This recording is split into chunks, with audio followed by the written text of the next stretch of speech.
Aleluias. Atos 17, do verso 1 até o verso 14, diz assim a palavra do Senhor. E passando por Anfípolis e Apolônia, chegaram a Tessalônica, onde havia uma sinagoga de judeus. E Paulo, como tinha por costume, foi ter com eles, e por 3 sábados disputou com eles sobre as Escrituras, expondo e demonstrando que convinha que Cristo padecesse e ressuscitasse dentre os mortos. E este Jesus que vos anuncio, dizia ele, é o Cristo. E alguns deles creram e ajuntaram-se com Paulo e Silas, e também uma grande multidão de gregos religiosos, e não poucas mulheres principais. Mas os judeus desobedientes, movidos de inveja, tomaram consigo alguns homens perversos dentre os vadios, e ajuntando o povo, alvoroçaram a cidade. E assaltando a casa de Jason, procuravam trazê-lo para junto do povo. E não os achando, trouxeram Jason e alguns irmãos à presença dos magistrados da cidade, clamando: estes, que têm alvoroçado o mundo, chegaram também aqui. Os quais Jason recolheu, e todos esses procedem contra os decretos de César, dizendo que há outro rei, Jesus. E alvoroçaram a multidão e os principais da cidade, que ouviram estas coisas, tendo, porém, recebido satisfação de Jason e dos demais, os soltaram. E logo os irmãos enviaram de noite Paulo e Silas a Bereia. E eles chegaram lá, foram à sinagoga dos judeus. Ora, estes foram mais nobres dos que os de Tessalônica, porque de bom grado receberam a palavra, examinando cada dia nas Escrituras se estas coisas eram assim. De sorte que creram muitos deles, e também mulheres gregas, da classe nobre, e não poucos homens. Mas logo que os judeus de Tessalônica souberam que a palavra de Deus também era anunciada por Paulo em Bereia, foram lá e excitaram as multidões. No mesmo instante, os irmãos mandaram a Paulo que fosse até o mar, mas Silas e Timóteo ficaram ali. Amém? Glória a Deus. Olha só, esse texto, é muito usado, principalmente o versículo 6.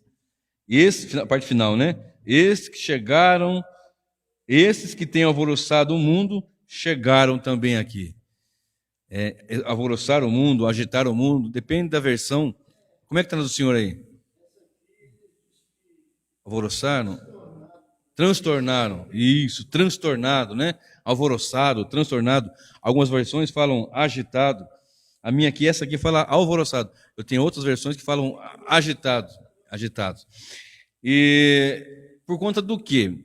Porque é uma palavra bonita, Uma palavra, os agitadores, Aqueles que agitam, aqueles que pode ter o sentido pejorativo ou um sentido bonito, Aqueles que agitam, aqueles que influenciam, alguma coisa dessa natureza. Mas, na verdade, muitos usam esse texto, por exemplo, eu já ouvi pregando em culto de missionário, culto de missões, como é chamado, em cruzadas missionárias, alguma coisa assim, em conferências de missões, aqueles que são agitadores do espírito e tal. Então, traz na mente aquela ideia de agitação, de fazer um reboliço. Algumas versões talvez falem isso, reboliço.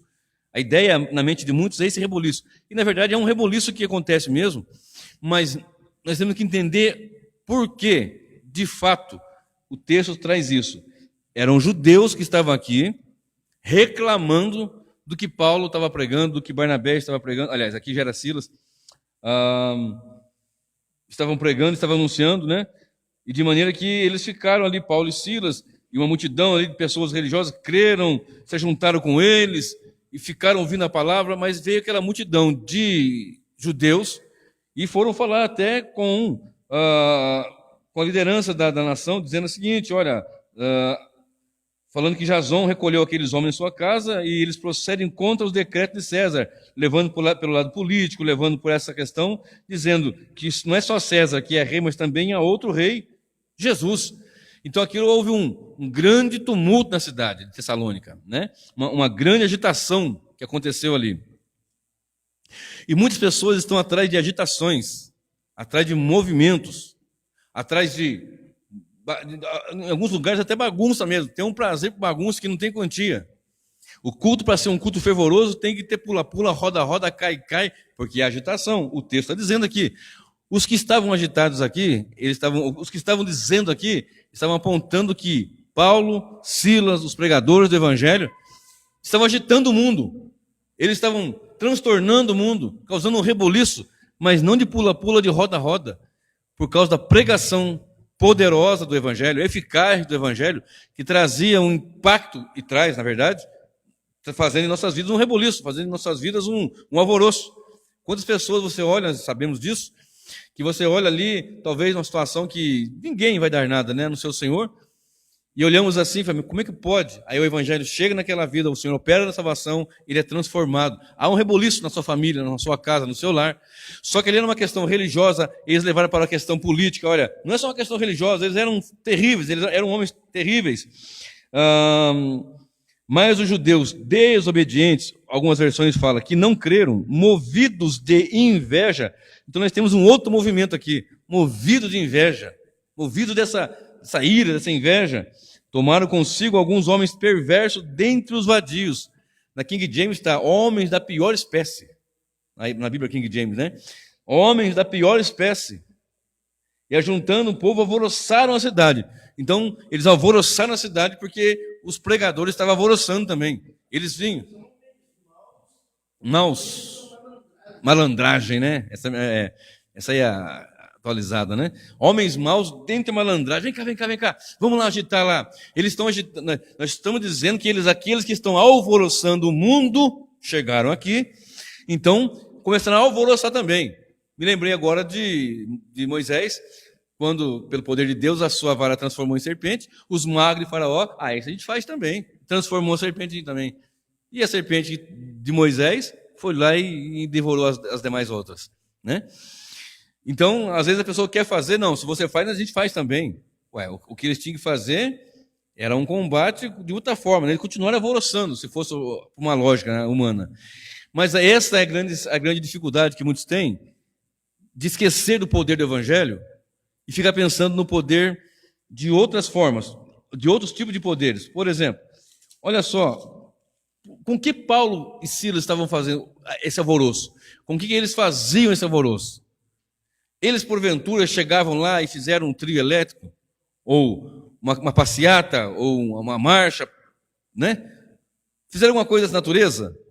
Eles fizeram, por exemplo, um grande ajuntamento de pessoas numa noite de rave gospel, por exemplo.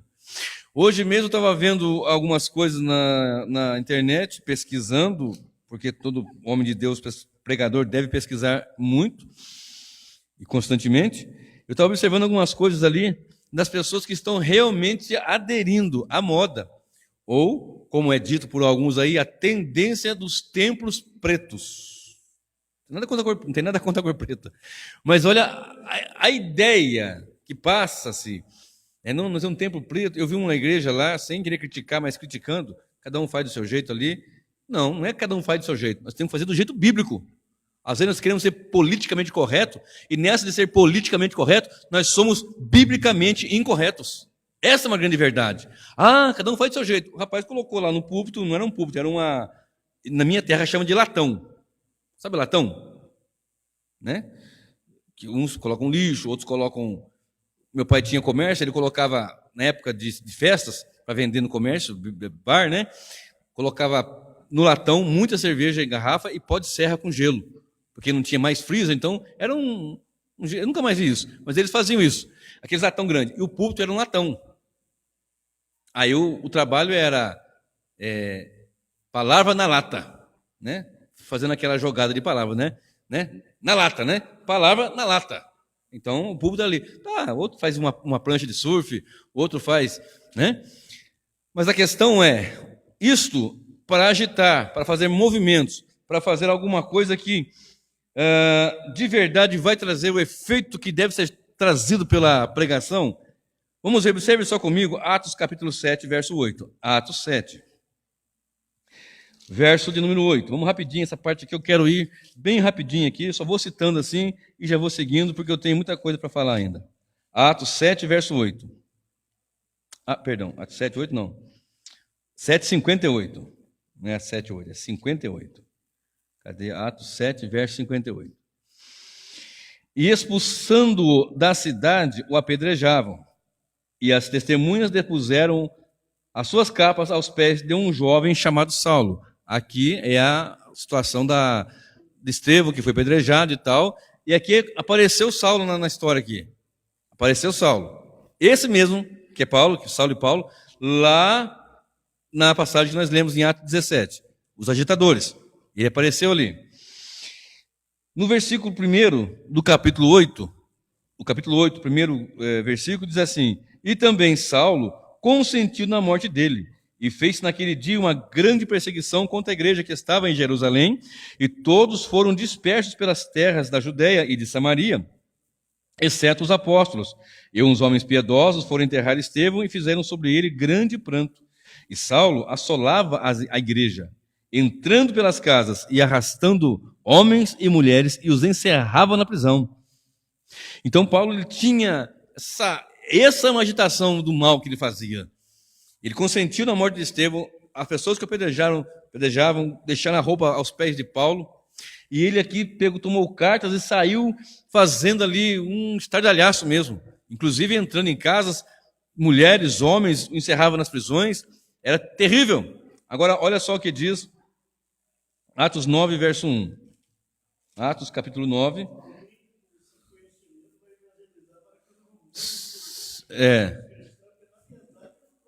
Próprios judeus. Olha, capítulo 9 de Atos, verso 1 diz assim: E Saulo, respirando ainda ameaças e mortes contra os discípulos do Senhor, dirigiu-se ao sumo sacerdote e pediu-lhe cartas para Damasco, para as sinagogas, a fim de que se encontrasse alguns deste caminho, né? Aqui referindo-se ao cristianismo, aos que servem ao Senhor, o caminho do Senhor.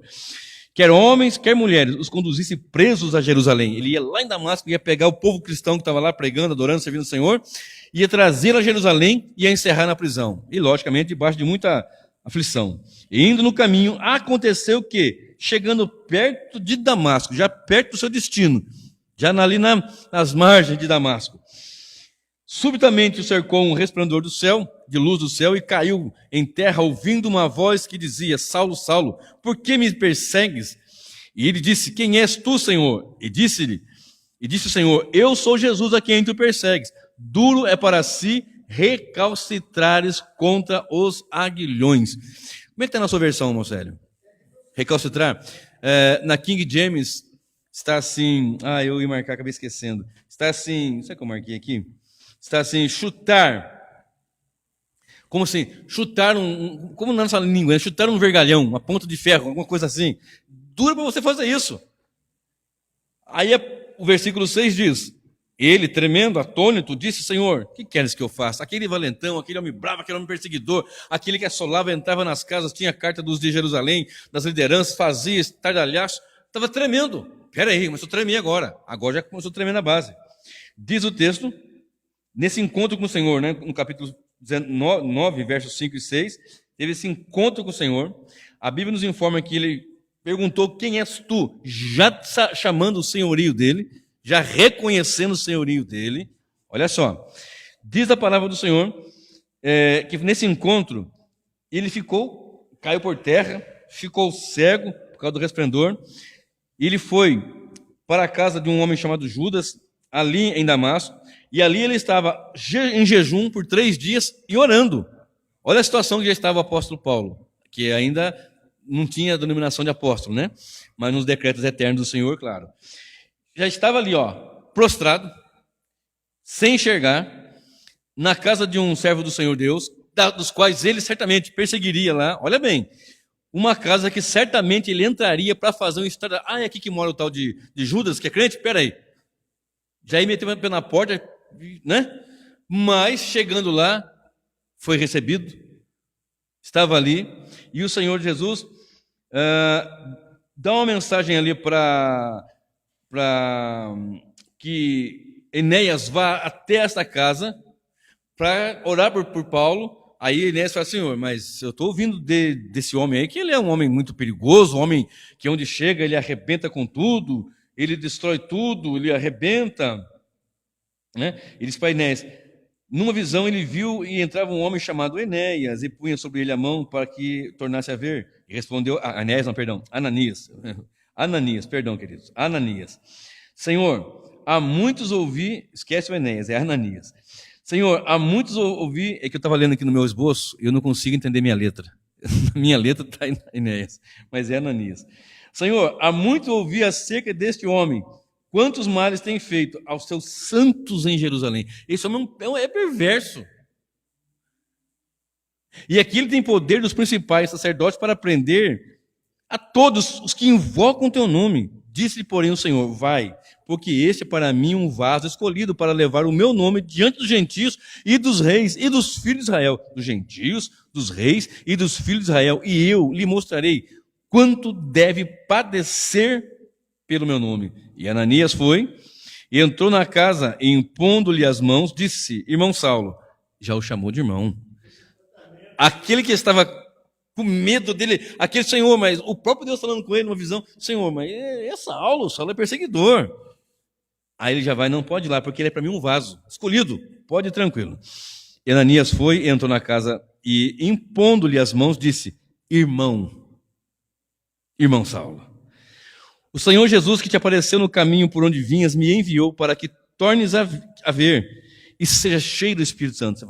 O Senhor me mandou aqui, me enviou para você tornar a ver, para você ser cheio do Espírito Santo. Logo caíram as escamas dos seus olhos, recuperou as vistas, levantando, foi batizado e tendo comido ficou confortado e esteve Saulo alguns dias com os discípulos que estavam em Damasco. Olha o verso 20. E logo nas sinagogas pregava a Cristo que este é o Filho de Deus. Ele tinha carta para entrar nas casas e nas sinagogas e arrebentar com tudo, espatifar, um estardalhaço, prender, levar para Jerusalém, trancafiar no calabouço, enfim. Ele foi levado para uma casa onde foi cuidado. Um outro crente que também iria na casa dele, porque sabendo que era crente, ele ia naquela casa, ele ia pesquisar, ele ia saber que tinha aquelas pessoas apontando, é esse daí, ó. Ele foi pelo Senhor enviado para orar para o Saulo, para ficar cheio do Espírito, para que enxergasse, para que tivesse, né, essa graça do Senhor. E diz o texto, que ele foi para a sinagoga, que na sinagoga também ele ia entrar para arrebentar com tudo. Mas ali ele foi para pregar, e logo nas sinagogas pregava a Cristo, que este é o Filho de Deus. Logo começou a pregar. A exemplo de Filipe, que vinha pregando, a minha mensagem, Filipe 8,35, ele fala que ele anunciava para eunuco, anunciava o quê? Jesus Cristo. Já um homem ali, Deus, um servo do Senhor, um evangelista, poderoso na palavra, já na caminhada. E esse que começou ali agora, já cheio do Espírito, começou anunciando Jesus Cristo. E diz o texto, que esse é o Filho de Deus. Quiseram matar Paulo, ali em Damasco. Tiveram esses judeus, peraí, agora Saulo, agora Paulo, agora vai ser um pregador? Não, vamos matar esse homem aí. De noite tiveram que descer ele por um cesto da muralha, ali em Damasco, escondido, para já não morrer. Eles queriam matar Paulo. Pera aí, vamos matar esse camarada aí, pô. Esse camarada agora está pregando o evangelho, ele agora há pouco perseguia, e então vamos dar um jeito nele aí. Vamos dar um jeito nesse camarada aí, porque se ele continuar pregando aí, não vai dar certo, não. E escondido, desceram ele, e ele foi, olha só, e tomando de noite os discípulos, verso 25 do capítulo 9, e tomando de noite os discípulos, o desceram dentro de um cesto pelo muro. E quando Saulo chegou a Jerusalém, aí ele saiu de Damasco, foi lá para Jerusalém, de onde ele estava vendo seu destino principal, primeiro. E quando Saulo chegou a Jerusalém, procurava juntar-se aos discípulos, mas todos o temiam. Eita, mas isso aí não dá não, velho. Porque as pessoas não acreditam que Deus pode transformar aquelas pessoas, né? A gente acontece, mas será? Mas ele não era um qualquer, ele era terrível mesmo. Mas todos o temiam, não crendo que fosse discípulo. Então Barnabé, tomando consigo, é bom sempre ter um Barnabé no meio do povo, né? É bom que haja Barnabé. Está faltando Barnabé no meio do povo, irmão Célio. Está faltando Barnabé, porque a gente olha assim para a pessoa, esse já não deu nada. Esse não deu nada lá, nem acolá, nem em outro lugar. Mas é bom que haja uns Barnabés no meio da igreja, né? Que fala, vem cá, dá um abraço aqui, vem cá, vamos trabalhar junto, vamos seguir na caminhada. Não é? Então Barnabé, tomando consigo, o trouxe aos apóstolos. Agora não é mais os discípulos ali, agora lá para os apóstolos. Os discípulos estavam com medo, vamos lá para os apóstolos. E lhes contou como no caminho ele vira o Senhor e lhe falara. Porque não é o que falam de você, é quem fala, né? A diferença das palavras que falam da gente não é o que falam de fato, é quem fala. Porque tem pessoas que falam das nossas vidas, mas são pessoas que não têm uma índole, que não têm uma firmeza, que não têm uma constância, que não têm... O que fala depende de quem fala. Se é uma pessoa séria, íntegra. Até porque se uma pessoa séria, íntegra, não vai falar pelas costas, ele vai falar uma verdade, né? No caso de uma pessoa, enfim. Mas pessoas como Barnabé foram, não, esse aqui, olha, realmente era um perseguidor, era terrível, era isso, era isso, era isso. Só que houve um porém aí. O Senhor foi ao encontro dele, e o cercou no caminho, e aconteceu isso e isso. E o Senhor lhe falara, olha bem isso aqui, irmão Célio. Contou como no caminho, estou no verso 27 ainda, contou como no caminho ele vira o Senhor, ele falara, e como em Damasco falara ousadamente do nome de Jesus. O Senhor o encontrou e o Senhor falou com ele. Agora ele, encontrado com o Senhor, fala do Senhor. Olha só, olha que jogada. Como no caminho ele vira ao Senhor e lhe falara, né? Pretérito mais que perfeito. Como Jesus lhe falara, e como em Damasco falara ousadamente do nome de Jesus. Barnabé está contando, olha, Jesus encontrou com ele e falou com ele, agora ele fala de Jesus. E eu aprendo aqui o seguinte, Jesus fala conosco na sua palavra e nós falamos da palavra do Senhor. Olha bem, e andava com eles em Jerusalém, entrando e saindo, e falava ousadamente no nome de Jesus, falava também e disputava com os gregos. Mas eles procuravam matá-lo, sabendo, porém, os irmãos o acompanharam até Cesareia e o enviaram a Tarso. Né? Havia pessoas querendo matá-lo, né? Pessoas ali que eram do contra, que procuravam matá-lo. Os irmãos, sabendo disso, o acompanharam até Cesareia e enviaram para Tarso, a Cilícia. Lá, vai para lá. Voltou para a sua região. Agora, observe, capítulo 11 de Atos, verso 19. 11, verso 19. E os que foram dispersos pela perseguição que sucedeu por causa de Estevão, caminharam até a Fenícia, Chipre e Antioquia, não anunciando a ninguém a palavra, senão somente aos judeus. E havia entre eles alguns homens síprios e sirenenses, os quais, entrando em Antioquia, falaram aos gregos, anunciando o Senhor Jesus. E a mão do Senhor era com ele, grande número creu e se converteu ao Senhor. E chegou a fama dessas coisas aos ouvidos da igreja que estava em Jerusalém. E então lá de Jerusalém fizeram o quê? Enviaram Barnabé a Antioquia. Antioquia da Panfilha, essa aqui. O qual, quando chegou e viu a graça de Deus, se alegrou e exortou a todos a que permanecessem no Senhor, com propósito de coração, com firmeza de coração, permaneçam. Porque era homem de bem, falando de Barnabé, homem de bem, cheio do Espírito Santo e de fé, e muita gente se uniu ao Senhor. E partiu Barnabé para Tarso. Eu estou dizendo que é bom que haja Barnabé no meio da igreja. E partiu Barnabé para Tarso a buscar Saulo, e achando-o, conduziu para Antioquia, o levou para Antioquia. E sucedeu que todo um ano se reuniram naquela igreja e ensinaram muita gente. E em Antioquia foram os discípulos pela primeira vez chamados de cristãos. Aqueles do caminho, agora é chamado de cristão. Um homem chamado Barnabé. Dá para pregar um sermão tremendo. Agora, observe. 11. Esse texto aqui. Então, Barnabé vai atrás de Saulo. Olha bem.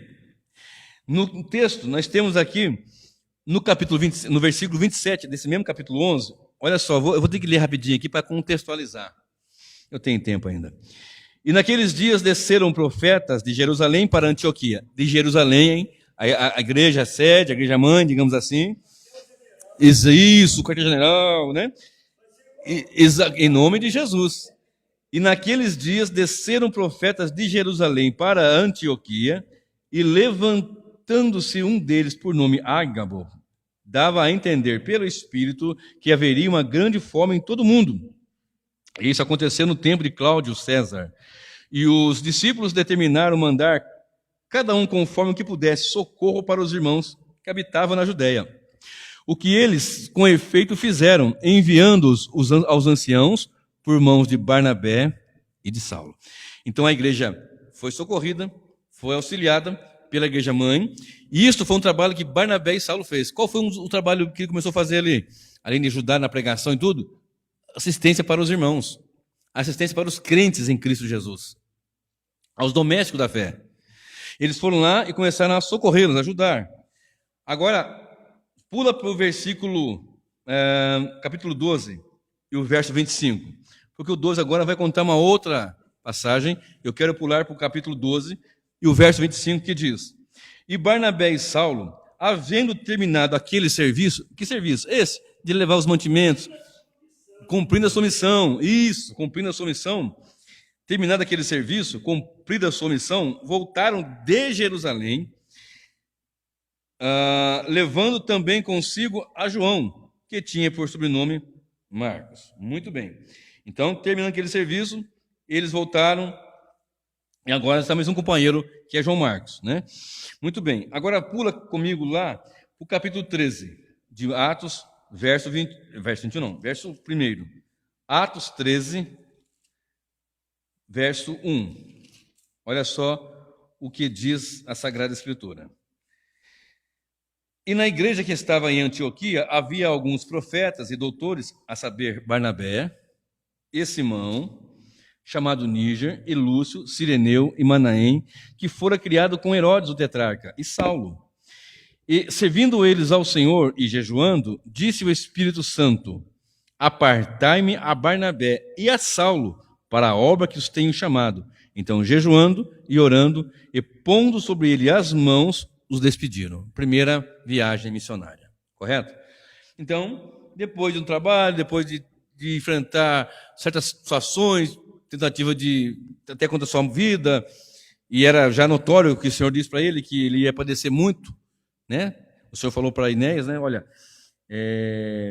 para Ananias, estou com Enéas na cabeça, para Ananias, olha, é um vaso escolhido, ele vai aprender o quanto tem que padecer pelo meu nome, que ele vai para os reis, vai para o povo, vai para os gentios, só que tem um detalhe, vai padecer muito, já começou ali, e quando ele chega ali pregando, foram enviados, olha só o versículo 4, assim esses enviados pelo Espírito Santo desceram a Seleucia, e dali navegaram para Chipre.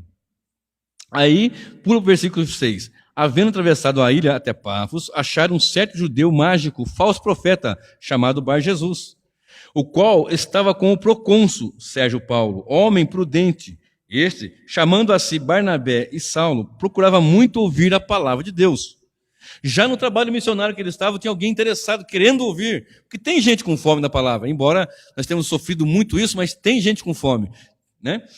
Mas resistia-lhes Elimas, o encantador, esse falso profeta, porque assim se interpreta o seu nome, procurando apartar da fé o procônsul. Todavia, Saulo, que também se chama Paulo, cheio do Espírito Santo, e fixando os olhos nele, disse: Ó filho do diabo, cheio de todo engano e de toda malícia, inimigo de toda a justiça, não cessarás de perturbar os retos caminhos do Senhor? Eis aí, pois agora contra ti a mão do Senhor, e ficarás cego, sem ver o sol, por algum tempo. E no mesmo instante a escuridão e as trevas caíram sobre ele, e andando à roda buscava a quem o guiasse pela mão. Então o procônsul, vendo o que havia acontecido,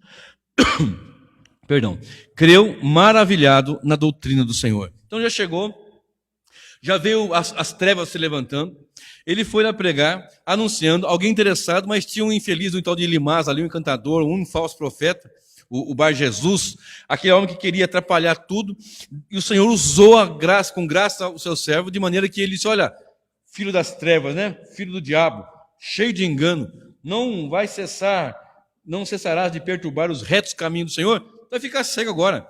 Paulo ficou cego pelo resplendor da glória de Deus, pelo encontro que ele teve com o Senhor. Esse estava tentando impedir o que eles estavam fazendo, agora vai ficar cego por um tempo. E esse procônsul, Sérgio Paulo, ele ficou impactado com a pregação e foi então salvo pelo Senhor, foi alcançado pela graça. A primeira viagem missionária, ela está em Atos 13 e Atos 14. A segunda viagem missionária está em Atos de 15:36 a 18:22, e a terceira viagem missionária, Atos 18:23 a 20:38. Eu citei todos esses assuntos aqui, toda essa passagem que eu falei aqui, para voltar para o nosso primeiro texto, que está em Atos 17. Vá lá comigo de novo para Atos 17. E vamos agora aqui para o versículo, vai um mesmo, vai, para nós conseguimos aqui. E passando por Anfípolis e Apolônia, chegaram a Tessalônica, onde havia uma sinagoga de judeus. E Paulo... sim. Exatamente. E passando por Anfípolis e Apolônia, chegaram a Tessalônica, onde havia uma sinagoga de judeus. E Paulo, como tinha por costume, foi ter com eles, e por 3 sábados disputou com eles sobre as Escrituras, expondo e demonstrando que convinha que Cristo padecesse e ressuscitasse dentre os mortos. E esse Jesus, que vos anuncio, dizia ele, é o Cristo. E alguns deles creram, e ajuntaram-se com Paulo e Silas, e também uma grande multidão de gregos religiosos e não poucas mulheres. Aqui já não está mais com Barnabé, está com Silas. Por causa daquela questão entre João Marcos e tal, outro dia eu prego e falo sobre essa situação. Né? Foi uma intriga que ocorreu? Foi. Mas nada surpreende Deus. Dali saiu 2 equipes de missões. Era para sair uma, Paulo e Barnabé. Aí saiu Barnabé com seu primo João Marcos e saiu Paulo e Silas. Muito bem. Não é que Deus tem o controle. Deixa eu deixar só por aqui para não entrar no assunto, senão vai estender muito. Muito bem. O que está acontecendo aqui agora? Eu contei um pouco, resumidamente, da história do apóstolo Paulo, situações, etc, para chegar aqui já na segunda viagem missionária. Onde eles estão ali em Tessalônica, anunciando e pregando, e as pessoas ouvindo o evangelho, sendo salvas pelo Senhor, e os judeus ali, tenebrosos, que estavam ali, religiosos, que não queriam a proclamação do evangelho, porque confrontava a sua religião, digamos assim, de maneira que eles ficaram ali com inveja, movidos de inveja, tomaram consigo alguns homens perversos, e foram juntando o povo, alvoroçaram a cidade, e assaltaram a casa de Jasão, porque Jasão recebeu Paulo e Silas lá, e não os achando, trouxeram Jasão e alguns irmãos à presença do magistrado da cidade. Os magistrados da cidade, olha, esses que têm alvoroçado o mundo, chegaram também aqui, levaram Jasão lá, ó. Esses daqui, ó, tem uns camaradas na casa dele, nós não achamos eles, mas esses que estão alvoroçando, agitando, transtornando o mundo, chegaram também aqui. E tem uma coisa, eles estão contra também o César, viu? Dizendo que tem um outro rei, Jesus. E começou aquele, né? E o versículo 8 diz, o versículo 8 fala assim, e alvoroçaram a multidão e os principais da cidade que ouviram essas coisas, tendo, porém, recebido satisfação de Jasão e os demais, logo os irmãos enviaram de noite Paulo e Silas a Bereia, e chegando lá, foram à sinagoga, foram trabalhar. Volta comigo aqui. O que está acontecendo aqui? Paulo não fez nenhum teatro gospel. Paulo não fez nenhuma passeata gospel, caminhada gospel, 7 noites da virada do cativeiro, ou a noite do toque no altar, do toque do chofar, do toque na arca da aliança, a noite da... Não. Ele fez uma coisa muito fácil. Muito simples. Fácil não, simples. Ele simplesmente disse, olha só, verso 3, expondo, 2 verbos aqui, e demonstrando. Ele fez uma pregação expositiva. Pregação expositiva está sendo rara cada vez mais nos nossos púlpitos, infelizmente. Infelizmente. Uma pregação expositiva. A exposição da tua palavra traz luz e dá entendimento aos simples. Salmo 119, versículo 130.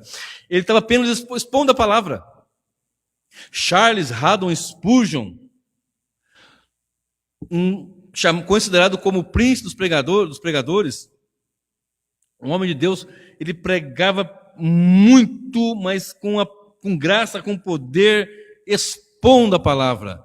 Ele trazia a mensagem clara da parte de Deus. Há alguém que diga, há muitos que digam, na verdade, que depois do apóstolo Paulo, ele é o maior pregador, depois do apóstolo Paulo. Há alguns que digam. E se você estudar os versículos, os sermões dele, que não tinha canal no Facebook, não tinha canal no YouTube, não tinha nada, era impresso na Inglaterra, 1800 e... fugiu agora de memória, 1800 e... me fugiu agora. Século XIX. No final do século XIX, né? E ele... Era impresso, e na segunda-feira todos queriam vir, inclusive vinha para os Estados Unidos, né? Para que todos lessem, né? Lessem. E eram impactados pela leitura. Diz os historiadores que um dia Charles Haddon Spurgeon, ele sofria de gota, ele tinha os seus ossos, sua espinha na carne, só chegou a ter depressão, e teve um dia que ele foi para um culto, achou uma igreja lá metodista e foi no culto, porque não estava aguentando a pressão, a luta, tanta coisa, né? Porque as pessoas não sabem, vê a pessoa pregando, não imagina o que está passando, imagina. E quando ele foi para esse culto, o pastor realmente pregou um sermão dele, tinha impresso, né? Pegou um dos sermões dele, ninguém o conheceu ali na hora, ele pregou, aquilo fez muito bem para ele, diz os historiadores. E de repente, aí depois do culto, o pastor falou, pastor Charles Spurgeon, né, o senhor aqui, o senhor me perdoa, puxa vida, uma semana corrida, né? Não deu tempo de preparar um sermão, assim, eu peguei um dos seus que já está impresso, irmão, fica em paz. Essa mensagem falou muito comigo. Porque é o poder da palavra de Deus, é o evangelho que tem poder. Então as pessoas querem pôr um tambor para chamar atenção, né, um latão, outros querem colocar uma prancha, outros querem pintar de preto, outros querem fazer um negócio assim com luzes, pisca-pisca, tal. Você é contra a modernidade? Não. Não, sabe? Querem costurar o véu do templo, querem introduzir elementos do judaísmo para o culto a Deus que já foi abolido, não tem mais, não precisa mais. Era simples, que eu quero dizer aqui, a simplicidade da verdade do Evangelho. Né? Salmo 119, verso 130, vou dizer de novo. A exposição da tua palavra traz luz. Algumas versões da Bíblia falam, essa aqui fala assim, a entrada da tua palavra. Nessa versão que eu estou usando agora, e a King James. A entrada da tua palavra traz luz e dá entendimento aos humildes, ou aos simples, ou aos simplices. Algumas versões estão assim. É a exposição. Então, a igreja missionária Volta de Cristo em Cruzeiro vai ser conhecida para a glória de Deus como uma igreja da palavra, não do pregador ABC, é da palavra. Seja quem for que subir é uma forma de expressão, né? Que aqui é na mesma reta todo mundo, que fizer uso do púlpito para pregar, serão mensagens bíblicas, cristocêntricas, exposições do Evangelho, mais nada, ninguém tem que trazer mais nada, não precisa de nenhum artifício, de nenhum subterfúgio, nada, é a palavra, ela é autossuficiente. Aliás, tem gente que quer fazer um culto, né, você sabe disso nos dias atuais, essas igrejas pretas, pintadas de preto, com tudo que eu já falei e muito mais que eu nem sei, tem que ter o fundo musical. E quando o pregador vai levantando sua voz, daquela empolgação, a música sobe, para dar aquele tchan, porque mexe com as emoções. E eu já ouvi falar, não, esse aqui é o meu combustível. Eu já ouvi, esse não me contaram, eu vi, eu estava no púlpito. Pega o CDzinho e põe, irmão, porque isso aqui é meu combustível. Puxa. Ou, outro dia, pastor, eu posso pôr um fundo musical? Não. Se a palavra não mexer com todas as emoções, sejam cortar, apertar, alegrar, não é um fundo musical que vai fazer, nós estamos deixando a palavra. Paulo chegou e pregou isso aqui, o que agitou ali o mundo? Né? A expressão mundo aqui, onde está passando, onde chegava o Evangelho? Porque as pessoas estavam saindo, se você, seguindo na leitura aqui na frente, aqui, ele vai passar em Bereia, e em Bereia ali eles foram analisar nas escrituras se aquilo mesmo era assim, e creram e ficaram felizes. Você vai seguindo o texto, ele vai chegar em Éfeso, e lá em Éfeso, a situação que aconteceu ali, na sequência, aliás, aqui mesmo, no 17, vai chegar lá em Atenas, e vai ver aquele altar ao Deus desconhecido e tal, sempre tem falado sobre isso daqui. E depois você vai ver que as pessoas que tinham uma vida religiosa pagã, pegaram seus livros e queimaram em praça pública por causa da pregação do Evangelho. Não precisou nada de efeito assim de fora, é de dentro, é da palavra. E a intenção que eu penso foi, Senhor, eu preciso pregar essa mensagem para que as pessoas ouçam aqui na igreja e depois no canal, porque tem uma outra ferramenta, então vamos usá-la também, para que as pessoas recebam isso, entendam, é a palavra, nada mais do que a palavra. Olha que Paulo falou aqui, olha o que diz o texto, expondo e demonstrando. Ele estava expondo a palavra. E expondo o quê? Demonstrando. Categoricamente afirmando, demonstrando aqui, ó. Como é que está no do Senhor, o verso 3? Como é que está aí? Expondo, como é que está aí? Versículo 3. Expondo, demonstrando, está igual a minha. Que convinha. Ah, maravilha. Olha, ó. Expondo e demonstrando que convinha que Cristo padecesse e ressuscitasse dentre os mortos. E esse Jesus que vos anuncio, dizer ele, é o Cristo, porque Cristo quer dizer ungido, né? No grego. Então, essa era a mensagem. Cristo precisava morrer. Por quê? Por causa dos nossos pecados. Por quê? Porque o homem tem o pecado tem um salário, o salário é a morte. Então ele expunha isso de uma forma que as pessoas chegavam, peraí, segundo historiadores, ali em Atenas, onde tinha essas livrarias místicas, se perdeu muita coisa, e os místicos estavam bravos, porque hoje, no século XXI, porque muita coisa ficou perdida lá atrás, não tem mais como ter acesso, porque foram queimados ali, foram destruídos, certo? Porque há poder no Evangelho, há poder na palavra. Eu repito o que eu estou falando aqui, vai ser sempre na minha vida. Eu creio no poder do Evangelho.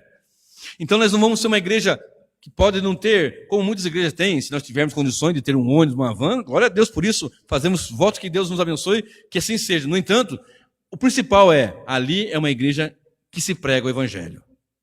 Como a igreja nossa lá em Vilhena, em Rondônia, onde as pessoas comentam e dizem, ali na igreja missionária Volta de Cristo, é uma igreja que se prega a palavra. Tem lá o louvor, tem adoração, os irmãos se alegram, mas ali o cerne é o que tem que ser, a palavra. O cerne do culto, a palavra. A parte principal da palavra, eu já fui em vários cultos que o pastor, na hora da pregação, fala, irmãos, agora vamos toda atenção para a melhor parte do culto, a pregação. O culto acaba às 9, começa a pregar 10 para as 9. Vamos para a melhor parte do culto, 10 para as 9. Os nossos cultos aqui, em média, são 2/3 do culto da palavra. 2/3 do culto.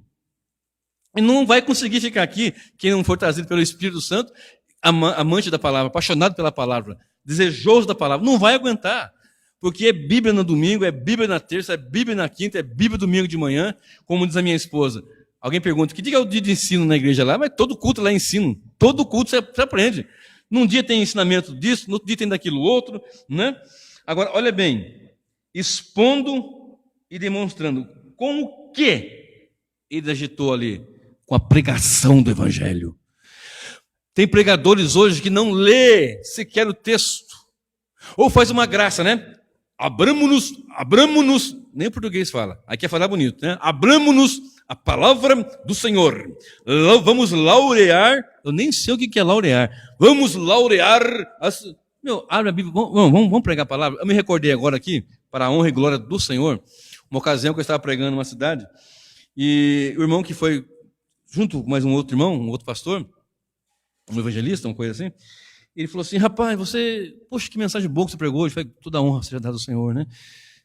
Eu não recebo parabéns, mas uma alegria eu posso ter, né? De saber que Deus me tirou do lamaçal de pecado e me pôs a pregar. Mas você não muda a sua voz para pregar?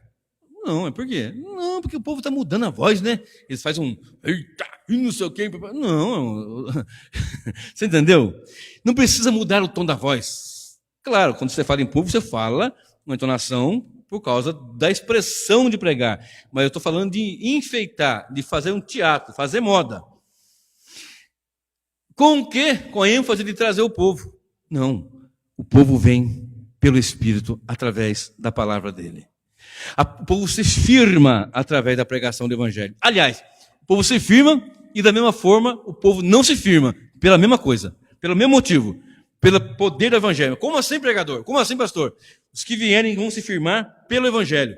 E os que não se firmarem é porque vão rejeitar o Evangelho, porque não vai ter outra coisa a não ser o Evangelho. Exposição da palavra. Expondo e demonstrando que se fazia necessário que Cristo padecesse e que ressuscitasse dentre os mortos. E esse Jesus que vos anuncio é o Cristo. Agora, olha só. Olha comigo, eu tenho alguns minutinhos ainda. Olha comigo aí, 1 Coríntios 4. Corre lá comigo. 1 Coríntios, capítulo 4, verso 1. Eu vou ler só até o verso 6, porque senão, acho que é 2 Coríntios, irmãos, que eu marquei errado aqui, deve ser 2 Coríntios. Não, acho que é... Deixa eu ver aqui primeiro, peraí. Primeiro, é tanto versículo que eu... primeiro mesmo, perdão. 1 Coríntios, capítulo 4, do verso 1 até o verso 6. Não vou ler mais, porque para eu falar mais um pouco, aí eu vou tomar muito tempo aqui, mas eu quero focar nisso daqui agora. Presta bem atenção. Que os homens, Paulo falando para uma igreja muito difícil, né? A igreja de Corinto. Que os homens nos considerem como ministro de Cristo e mordomo dos mistérios de Deus. Pegou isso aí? Ministro e mordomo de Cristo e dos mistérios. Ok? Além disso, requer-se dos mordomos, não é bambambam, não é estrela, não é, sabe?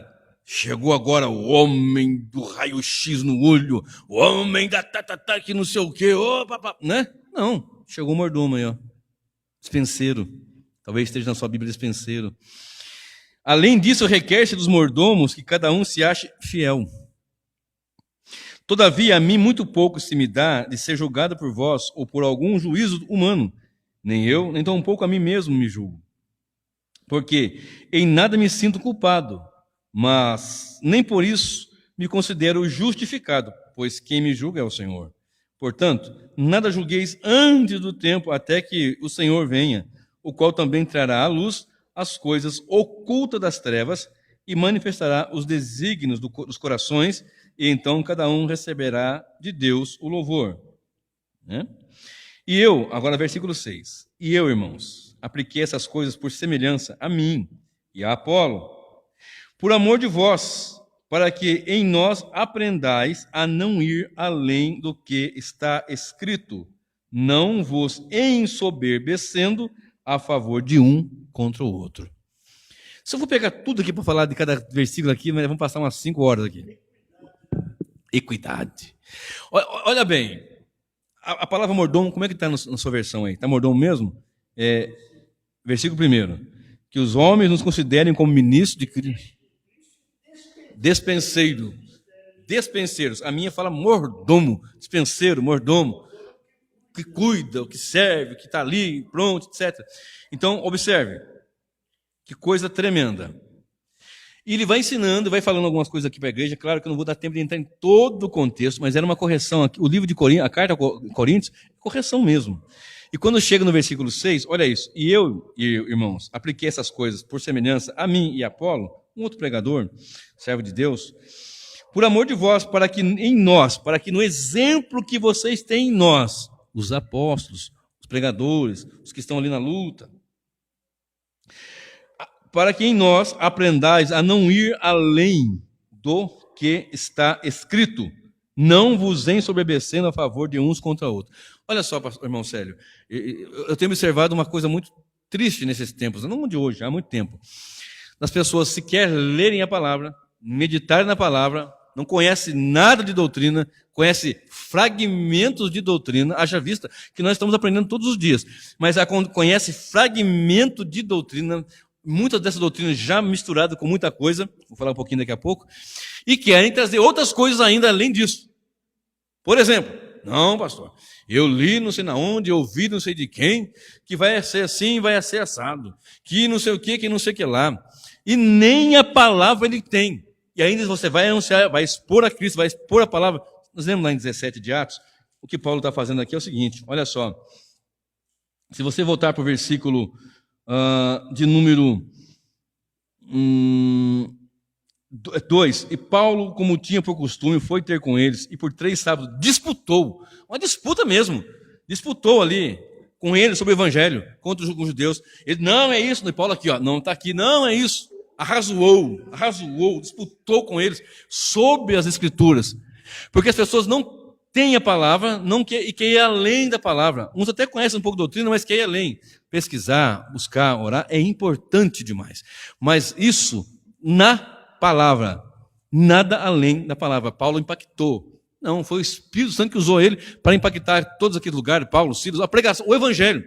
De maneira que ele está ensinando na igreja de Corinto, olha, vocês que gostam muito de mistérios, pode ver que está aí a turma do fogo do mistério. Essa mensagem, esse título, ele parece uma mensagem de reteté, não parece? Agitadores, agitação e agitado. Quem são agitadores? De um lado, tem os judeus que estavam agitando do contra. Do outro lado, tinha a agitação no meio do povo por causa da pregação que causou estardalhaço. E tinha quem? Aqueles que eram agitados, de duas formas. Ou seguindo o engano dos judeus, ou seguindo a pregação do evangelho. Ele foi transtornado, sacudiu as suas estruturas. Mas não com reteté, não com muvuca, não com pula-pula. Porque as pessoas querem trazer coisas muito mirabolantes, muito extravagantes, e vão além do evangelho. Vão além da palavra.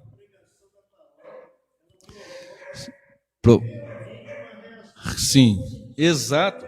Produz uma reação positiva ou negativa. De natureza que não sabe, não conhece, e além de não saber, não conhecer o básico do evangelho. Quer ir além. Não, eu quero estudar os mistérios.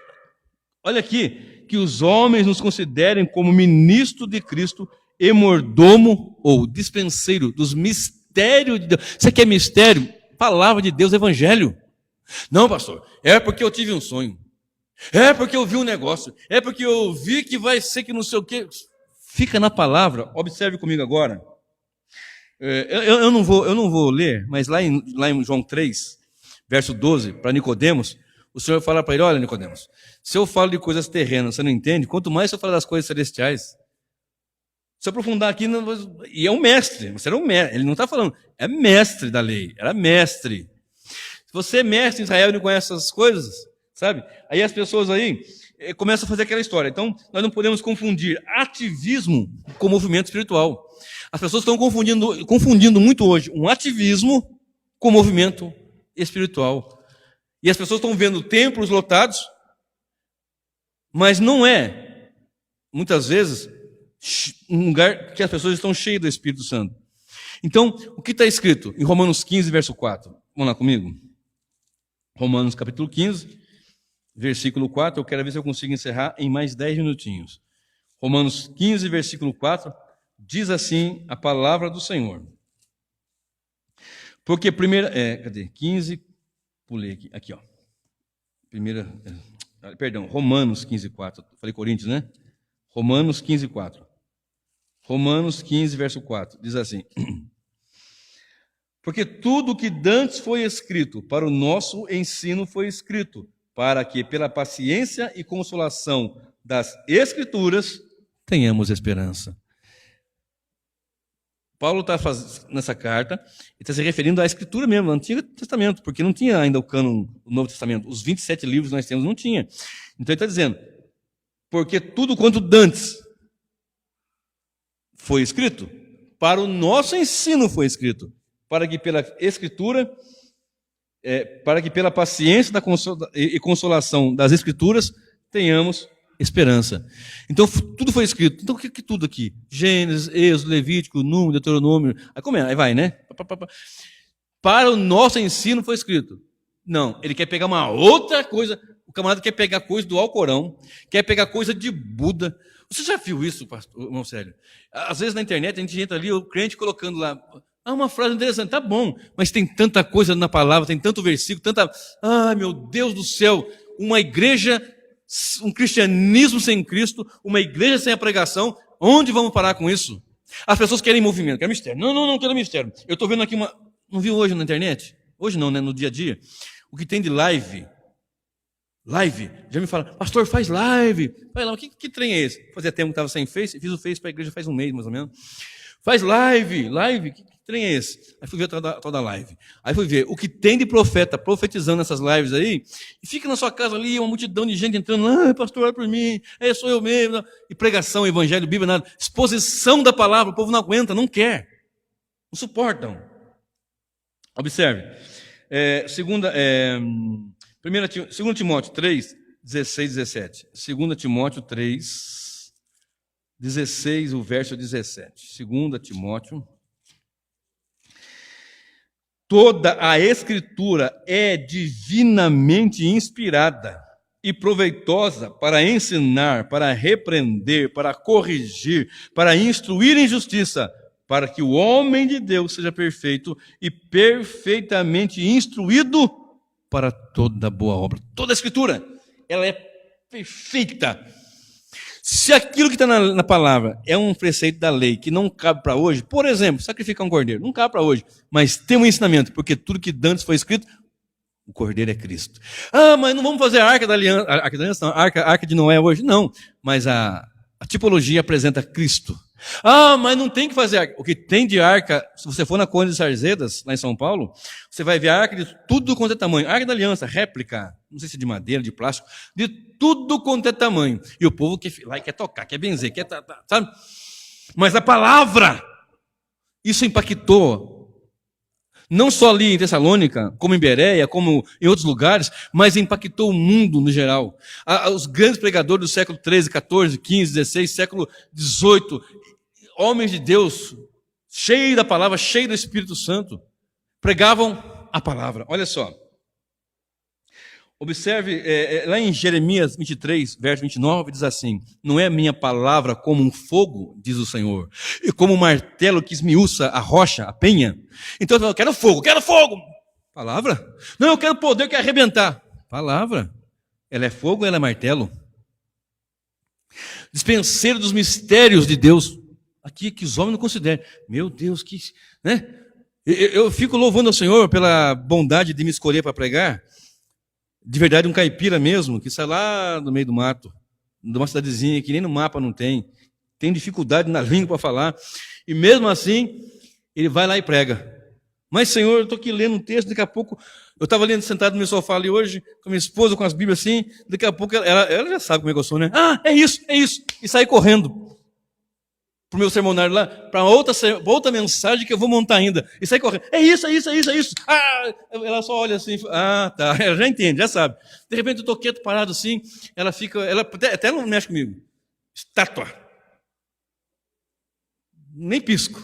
Ela sabe que eu estou ali meditando. E ela faz o quê? Senhor, abre o entendimento do teu servo. Abre o entendimento do meu marido para que ele ministre a tua palavra. E se não fosse ele, não teria condições, evidentemente. Agora, olha só. Eu quero que você abra comigo, irmão Célio, mas para nós aqui já caminharmos para mais um pouquinho aqui. João 20, Evangelho de João, capítulo 20. A instrução é: não vá além do que está escrito. Por quê? Porque a segurança está na palavra. Olha bem, João, capítulo 20, verso 30 e verso 31. Presta bem atenção. É bastante conhecido também, né? João 20, 30, 31. Olha o que diz.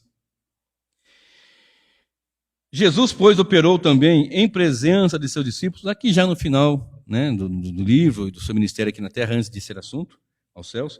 Jesus, porém, operou também em presença de seus discípulos muitos outros sinais que não estão escritos neste livro. Logo na frente está escrito assim: se fosse escrito tudo que ele fez, nem no mundo caberiam os livros, né? Que não estão escritos nesse livro. Está escrito aqui, ó. Jesus operou também em presença de seus discípulos muitos outros sinais que não estão escritos neste livro. Estes, porém, aqui, esse porém é para meu Deus do céu, pelo amor do Deus vivo. Estes, porém, pronome demonstrativo, estes que está perto, estes aqui, ó, foram escritos para que creais que Jesus é o Cristo, o Filho de Deus, e para que crendo tenhais vida em seu nome. Você acredita? É o suficiente. O senhor acredita? Eu acredito, exatamente. Eu acredito perfeitamente que Deus, o Senhor Jesus, no seu ministério terreno, eu acredito que ele pode ter feito, por exemplo, uma perna nascer. Ah, eu trouxe um menino aqui, ele não nasceu sem perna. Tá bom, nasce a perna. Nasceu ali. Ué, eu acredito nisso. Eu acredito, por exemplo, que ele chegou na casa de uma pessoa que tinha lá, aconteceu alguma coisa, uma doença, e todo mundo morreu. Da pancada só. Ficou só a viúva e levando 5 ali. Levanta todo mundo aí, vamos celebrar agora aqui. Pronto, eu acredito. Mas não foi escrito. Então eu acredito e posso conjecturar, mas eu não vou para que está escrito. Estes, porém, foram escritos com um objetivo. Qual? Para que creais que Jesus Cristo é o Filho de Deus e para que crendo tenhais vida em seu nome. Tem gente que quer achar pelo em ovo, chifre na cabeça de cavalo, não tem uns negócios assim, mas não quer ler. Eu já me deparei com muitos desses que querem debater, querem questionar, que é isso, que é aquilo. Outro dia um rapaz me questionou sobre sonhos. Falei, sonho tem sonho lá. Não, mas está escrito lá em Hebreus 11, o Senhor Deus falou de muitas e várias maneiras no passado, porém a nós, para nossos pais, porém a nós, nesse tempo de agora, fala-nos pelo Filho. Aí ele pergunta, mas se Deus quiser falar... Eu falei assim, mas Deus não vai conduzir pelo sonho, Ele pode dar direção, Deus não vai conduzir a igreja pelo sonho. Aí ele falou assim, mas e se Deus quiser? Ele é soberano, mas se Ele quisesse, Ele teria deixado na sua palavra, porque a igreja é regida pela palavra. Por que as igrejas e os pregadores e os ministérios estão falindo e falidos? Porque na expectativa humana não está falido quando está cheio, muito pelo contrário. Muitas vezes está cheio, mas está falido, porque não tem a palavra. Às vezes nós pregamos aqui para 2, 3, 5, 1, acontece. Porém, o que está sendo pregado? Nós sabemos que é no mundo espiritual alguma coisa acontecendo. Às vezes, as pessoas ficam preocupadas com as pregações. Mas será que fulano vai entender? Mas ele é muito humilde, muito simples. O Espírito Santo se encarrega de abrir o entendimento. Não é assim? Olha só. Deixa eu citar aqui rapidamente 3 tipos de doutrina que existem. No mínimo, né? Pelo menos 3. Doutrina dos homens, Colossenses 2 e o verso 22, Tito 1, 14. Doutrina dos homens. Aquela que muda. Cada tempo muda um jeito, muda. Segue as tendências, né? A doutrina de Deus, Tito 2,10, que é a palavra, plena, gloriosa. E a doutrina de demônios, 1 Timóteo 4,1, né? Onde fala, né? Que nos últimos tempos apostatarão algum mundo da fé, dando ouvido à doutrina de demônios, espíritos enganadores e doutrina de demônios. O cerne da pregação é Cristo. Toda a mensagem que nós pregamos, ela tem como o centro Cristo. Cristo no centro, cristocêntrica. Olha só comigo, 1 aos Coríntios 2. 1 aos Coríntios, capítulo 2. Eu vou ler o do versículo 1 ao versículo... em casa, leia depois os 16 versículos. Mas eu vou parar no 5º, para não estender muito o sermão, ok? Capítulo 2 de Coríntios, 1 aos Coríntios 2, de 1 a 6. Aconselhando que leiam todos os demais outros, até o 16. E eu, irmãos, quando fui ter convosco, Paulo falando para Coríntios, quando eu fui ter convosco, anunciando-vos o testemunho de Deus, não fui com sublimidade de palavras ou de sabedoria, porque nada me propus saber entre vós, senão a Jesus Cristo e este crucificado. E eu estive convosco em fraqueza e em temor e em grande tremor. Agora aqui, verso 4. E a minha palavra e a minha pregação, o que eu conversei, o que eu falei, o que eu ensinei, o que eu preguei, não consistiram em palavras persuasivas de sabedoria humana, mas em demonstração do Espírito e de poder, para que a vossa fé não se apoiasse em sabedoria dos homens, mas no poder de Deus. Eu não vou sabedoria humana, você sabia? Tal. Claro, você tem que buscar, você conhece o hebraico, o aramaico, o grego koiné, etc. Mas isso daí são elementos, são ferramentas que nós temos, etc. Mas nada pode sobrepujar o cerne do Evangelho, nada pode sair do centro de Cristo, Cristo no centro. Olha bem, concluindo, 2 Timóteo 4, 1 e 2, nós falamos agora há pouco. Não, eu falei 1 Timóteo, né? 2 Timóteo 4, vai lá comigo. Segunda, né? Porque é uma epístola, então é segunda. Segunda epístola de Paulo a Timóteo, no capítulo 4, diz assim, do verso 1 e 2. Conjuro-te, pois, diante de Deus e do Senhor Jesus Cristo, que há de julgar os vivos e os mortos na sua vinda e no seu reino, que pregues a palavra, instes a tempo e fora de tempo, corrijas, repreenda, exortes, com toda longanimidade e doutrina. Vou ler o 3 também. Porque virá tempo em que não suportarão a sã doutrina, mas, tendo coceira, comichão nos ouvidos, amontoarão para si doutores, conforme as suas próprias concupiscências, suas vontades, né? Desviando os ouvidos da verdade, voltando a fábulas. Não é isso que acontece? Não, mas tem um anjo lá, o nome dele é o anjo Bezalel. Tu, porém. Uhum. Sobre. Isso. Aflições do evangelista e cumpre o teu ministério. Mas volta no capítulo 2, versículo 2, que diz, né? O finalzinho fala assim, né? Que há de julgar, verso 1, que há Jesus Cristo que há de julgar os vivos e os mortos na sua vinda e no seu reino. Ele está conjurando, eu conclamo que você pregues a palavra. Pregues a palavra. Não é pregar sobre a palavra simplesmente, é pregar a palavra. Porque as pessoas filosofam por aí, e pode você pegar um professor na escola que pode pegar um texto e falar dele. Ele falou da palavra, mas não pregou a palavra. Pregar é diferente. Expor é diferente. Hermenêutica. Exatamente. Hermenêutica é Bíblia com Bíblia. Então você vai lá e prega a palavra. Tem pessoas com comichão no ouvido. Ai, pastor, quantos, olha bem, quantos arcanjos tem? Porque tem um arcanjo fulano, um arcanjo Bertrano, um arcanjo Beleléu, Mazaléu. Mas a Bíblia fala do arcanjo. É Miguel. É o único que está escrito lá. Não, mas eu li numa literatura lá, que tem lá não sei das quantas, e o homem tem uma revelação. Você quer poder? Vai na palavra, meu querido. Não, mas a igreja, você tem que ver.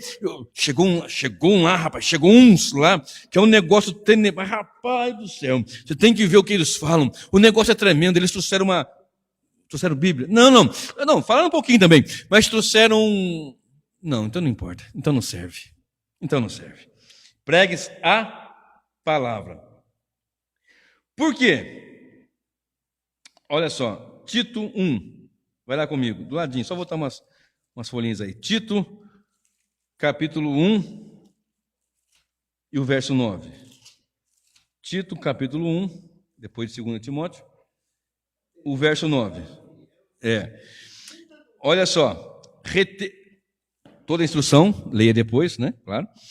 Retendo firme, está falando sobre os presbíteros, qualificações dos presbíteros que estão à frente da obra, à frente do trabalho da igreja. Retendo, o que é reter? Reter é segurar mesmo. Prender, reter, segurar, né? Retendo firme a fiel palavra que é conforme a doutrina, para que seja poderoso. Eu quero ser poderoso. Doutrina, meu amigo. Eu quero poder. Não há maior poder do que esse, o poder do evangelho. Não me envergonhe do evangelho, porque é o poder de Deus. Olha aí. Retendo a fiel palavra, que é conforme a doutrina, para que seja poderoso, tanto para admoestar com a sã doutrina, para convencer os contradizentes. Opa! Convencer os contradizentes. Lembra de Paulo pregando lá em Tessalônica? Ele estava ali, lutando contra eles, debatendo contra eles. E assim acontece muitas vezes. O camarada não lê a palavra, não estuda, ouviu. Aí chega um doido aqui. Não, eu tenho uma revelação de Deus e vocês não estão entendendo, porque eu sou o camarada que tem. Meu amigo, é a Bíblia, é a palavra, é na igreja, junto, no coletivo, no ajuntamento dos santos. Verso 10. Porque há muitos, eu vou até o versículo, essa eu vou ter que ter o 16. Porque há muitos desordenados, faladores, vãos e enganadores, principalmente os da circuncisão, falando dos judeus, aos quais convém tapar a boca. Convém o quê? Tapar a boca. Não é bater, não é tapar a boca com a palavra. Ele não vai ter argumento. Você vai estar tão cheio da palavra, tão cheio da doutrina, ele vai dizer que está errado, mas ele não vai ter argumento. Você está errado, só que não vai conseguir argumentar. Ele vai falar, não, eu não acredito. Bom, aí é outra história. Aí você está dizendo, mas não vai ter argumento com a palavra. Porque há muitos desordenados, faladores, vãos e enganadores, principalmente os da circuncisão, aos quais convém tampar a boca, homens que transtornam casas inteiras, ensinando o que não convém por torpe ganância. Transtorna. Lembra dos agitadores, transtornadores? Um deles, olha bem agora o que ele fala, seu próprio profeta disse, os cretenses, porque Tito era pastor lá em Creta, né? Disse, os cretenses são sempre mentirosos, bestas ruins, ventres preguiçosos. Mentiroso não retém a verdade. Besta, um animal perverso, ruim. E ventre preguiçoso, ou seja, o seu sistema digestivo não absorve o alimento, não consegue trabalhar separando as proteínas, né? E fica aquele negócio... E outra, o ventre lento, né? Que é lento, o que acontece? Ele, no metabolismo lento, a pessoa vai só engordando, mas não de músculo, de massa magra, mas de massa gorda. E vai entupindo as veias, vai entupindo o coração, entope a artéria, enfim. Vamos lá. Este testemunho é verdadeiro, portanto, repreende-os severamente. Como é que está no do Senhor aí? Como é que está do Senhor aí, ó? Versículo 13. Repreende-os severamente, é igual a minha. Repreende-os severamente para que sejam sãos, sadios na fé, não dando ouvido a fábulas judaicas, nem a mandamento de homens que se desviam da verdade, nem a doutrina de homens, que eu falei agora há pouco. Todas as coisas são puras para os puros, mas nada é puro para os contaminados e infiéis. Antes, o seu entendimento e consciência estão contaminados. Confessam, aqui mata a pau, como fala a minha terra. Confessam que conhecem a Deus, mas negam-no com as obras, sendo abomináveis e desobedientes e reprovados para toda boa obra. Eu sou de Deus, confesso que conhece a Deus. Eu sou cristão, eu sou cristão. Ah, rapaz, se é de Deus, eu também sou. Eu confesso que eu sou de Deus. Mas a sua obra, ele é abominável. Ele desobedece os preceitos e os princípios bíblicos. Aí ele se torna o quê? Uma pessoa reprovada para toda boa obra. Em outras palavras, só serve para uma má obra. Só que no reino de Deus não tem má obra, só tem boa obra. Portanto, ele não serve para o reino. Não é por mim, é contra mim. Está fora da obra. Está desqualificado. Isso é muito triste. Paulo vinha, eu vou arrebentar com todo mundo. Então o Senhor falou com ele, quem és tu, Senhor? Já se rendeu. Opa. E já foi pregar que Jesus Cristo era o Senhor. E quando chegou em Tessalônica, na segunda viagem missionária, ali em Atos 17, ele chegou e pregou o quê? Ele demonstrou que Cristo necessitaria de padecer, de morrer e ressuscitar por nossos pecados. Então veja bem, Tito 3, 8 a 11. Do ladinho aí. Tito 3, 8 a 11. Olha o que Paulo fala para Tito. Fiel é a palavra. E ele antes disse assim, pregue a palavra. Fiel é a palavra. E isto quero que deveras afirmes. Eu quero que você afirme isso. Eu quero que nas suas pregações aí em Creta, para os irmãos de Creta, eu quero que você diga o seguinte, você vai afirmar que fiel é a palavra. Olha bem, fiel é a palavra, e isto quero que deveras afirmes, para que os que creem em Deus procurem aplicar-se às boas obras. Estas coisas são boas e proveitosas aos homens. Mas não entre em questões loucas, genealogias e contendas e nos debates acerca da lei, porque são coisas inúteis e vãs. Isso aí não interessa. Ao homem herege, verso 10. Ao homem herege, depois de uma e outra admoestação, evita-o, sabendo que esse tal está pervertido e peca, estando já em si mesmo condenado. Você lembra lá em Coríntios, que Paulo está ensinando assim, olha, não vá além do que está escrito, para que não venha se ensoberbecer. Eu sei mais do que está... Olha aqui, ó, sabendo que esse tal está pervertido e peca, estando em si mesmo já condenado. Vem se ensoberbecer com as coisas, caiu. Não serve, conhece que conhece a Deus e negam com as suas obras, são abomináveis, desobedientes e reprovados para toda boa obra. A boa obra é o evangelho, é a igreja trabalhando, pregando, anunciando, cuidando das coisas do reino. E não é porque está lotado que está no correto, não. Tem que ver isso aí, temos que avaliar os critérios. A propósito, deixa eu abrir um parênteses aqui, já finalizando. Estou finalizando foi uma meia hora, né? Estou finalizando foi uma meia hora. Algumas pessoas me perguntam, pastor, você aceita pregador de fora na sua igreja? Primeiro que a igreja não é minha, a igreja é do Senhor. Mas é uma forma do povo dizer, não é uma forma de se falar, na sua igreja, na sua congregação e tal, mas tudo bem, a gente entende isso. Eu falei, claro, pregador de fora, desde que não esteja fora da palavra. Mas o detalhe é, quem pergunta às vezes, eu fico preocupado qual é o critério que ele tem para saber se isso é a palavra ou não. Qual é o critério? Por isso que eu insisto, venha para o culto. Eu estou pregando até aqui, agora deu 1h14 e 44 segundos. Para uma pessoa. Estão eu e mais o irmão Célio aqui. Estou pregando há 1h. Mas vai para o canal, mesmo que não fosse. Minha esposa não pôde vir porque está doente. Eu a proibi de vir hoje. Eu disse para ela não vir. Fica em casa, está doentinha, fica aí. Né? Fica aí. Outros não vieram por causa de trabalho, por causa do celular, não sei. Outros não vieram por distância, por trabalho, por escola, por vários motivos. Mas eu tenho um compromisso com Deus de pregar o Evangelho. Tudo bem, vai para o canal, outras pessoas vão vir e vão ser abençoadas. Louvado seja o nome do Senhor. Mas muitas vezes, lá no outro trabalho que nós tínhamos no centro, no outro salão, eu e minha esposa, quando começamos, eu preguei muitas mensagens. As primeiras que estão no meu canal, várias delas. Eu e mais uma. Eu e mais duas. Eu e mais três. Mas o que acontece? Eu aceito pregador de fora? Claro, eu quero que outros irmãos venham pregar. Outro dia a irmã me ligou. Pastor, só pode pregar num culto aqui sobre escatologia? Para pregar domingo passado, anteontem. Falei, domingo não posso porque tenho trabalho aqui, eu trabalho novo e tal e tal. Mas vamos marcar uma ocasião. Que dia são os cultos aí? Os mesmos dias daqui, domingo, terça e quinta. Mas veja uma outra ocasião, né, com mais tempo, eu quero ter o prazer, mas primeiro vá no meu canal, ouça as mensagens para você ver, para você não pensar que eu vou levar uma coisa, eu vou, né? Aí ela ouviu, não, que benção, todo mundo gostou, as pessoas que ouviram gostaram muito. Não tem como você vir domingo, domingo não dá, veja um outro dia. Só não conhece ninguém que pode pregar aqui? Falei, conheço, tem sim, nesse assunto tem. Mas só que nesse assunto especificamente aí, o que eu conheço está lá em Rondônia, que é o pastor Cleilson, que ia falar sobre escatologia, muito ali, né, muito detalhe escatológico e tal. E para essa mensagem tem que ser alguém que, nem que domina, porque sempre tem alguma coisa a aprender, mas você entendeu o que eu quero dizer, né? Tem aquela profundidade e tal. Então vamos marcar outro dia, marca, a gente vai, assim, com alegria. Eu aceito que venha outro pregador, eu quero que todo mundo que pregue.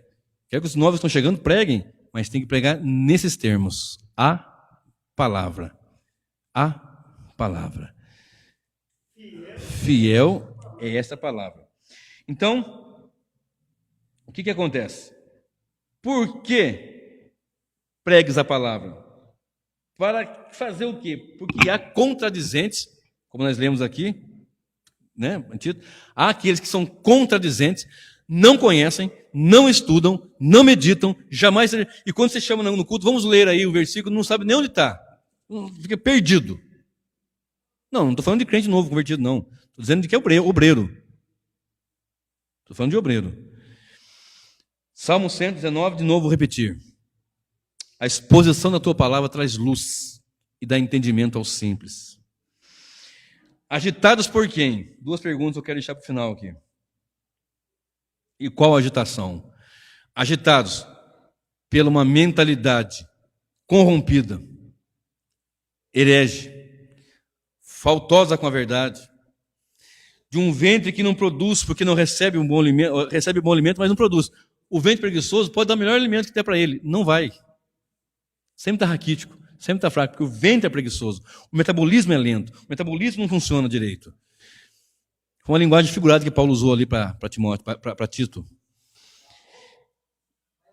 Agitados por quem? Paulo, aquelas pessoas que estavam ali foram agitadas pelo poder da palavra. E qual a agitação? Uns estavam agitados ali por inveja, questões políticas, questões religiosas, e inveja mesmo, era do contra. E outros foram agitados, mexidos, tocados pelo poder. E eles também foram tocados de maneira que anunciaram, que adoraram, que exaltaram o Senhor. Então, quando o homem de Deus é tocado pelo poder do Evangelho, repito, eu creio no poder do Evangelho. Ele se torna não um agitador maluco, desses agitadores que são, na verdade, eles são pessoas que seguem aquelas linhas de pensamentos que vão levar para o extremismo de uma ou de outra, digamos assim, facção, né? Linhas que são extremistas, etc., mas agitados pelo poder do Evangelho, para levantar de manhã ou para buscar a presença do Senhor, para estar clamando nas madrugadas, para estar levando o Evangelho para os perdidos. Pessoas querem pregar muitas vezes umas mensagens mirabolantes, juntam um pouco de judaísmo com um pouco de misticismo, com um pouco de esquisitismo, com um pouco de sei lá o quismismo, sei lá o que é icismo, né? Não fez isso? O homem fez isso. Pega um pouquinho de sei lá o quismismo. Olha o que eu inventei agora. Aí traz, aí as pessoas falam assim, que coisa, hein? Mistério. Eu fui num culto uma vez, o irmão pregando, começou a colocar, faz tempo isso, foi em 2004. Eu pastoreava lá em São José dos Campos. E o moço pregando, ele dizia o seguinte: Deus é o culpado do pecado de Adão, que não sei o quê, que colocou a mulher para ir lá e tá. E eu olhei para o pastor, ele olhou para minha cara e falei, misericórdia. Sabe aquele olhar? Um olha para o outro e fala, Acabando o culto, o povo estava tudo alegre. Rapaz, mas que mensagem. Ei, que mensagem, né, pastor? Está vendo o critério? Qual é o critério que você tem? Qual é o critério que nós temos? Agitados por quem? Por quê? Para quê? E com quê? Esta é a agitação que nós queremos ter pelo poder do Evangelho.